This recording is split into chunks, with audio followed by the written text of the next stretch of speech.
મારું નામ છે કીર્તિજી જવાનજી, રહેવાસી રતનપુરા શિવોરી। આ મારી એક દેશી ગાય છે ગીરની। હવે એક મહિનામાં વી જશે।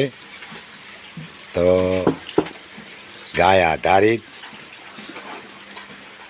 અમે જીવામૃત પણ બનાવીએ છીએ।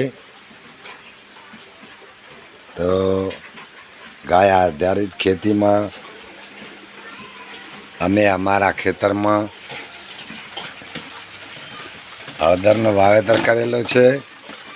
આ જો આ હળદર પણ કેવી થઈ છે અને 7 મણનું વાવેતર કરેલો છે। હું નવા હળદરની ખેતી કરેલી છે, તો હળદર પણ આપણી જમીનમાં થાય છે।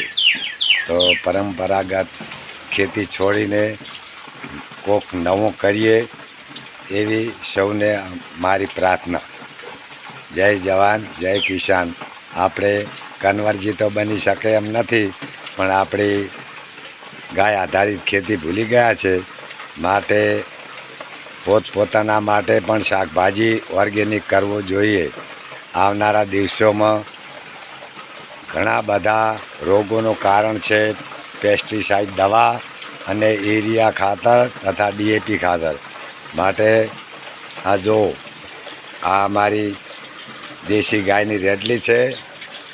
આ અમારી દેશી ગાય છે અને અમે આ સાલ થોડી હળદરની ખેતી કરી છે। આ જીવામૃત બનાવીએ છીએ અને જીવામૃતનો ઉપયોગ કરીએ છીએ। જય ગૌ માતા।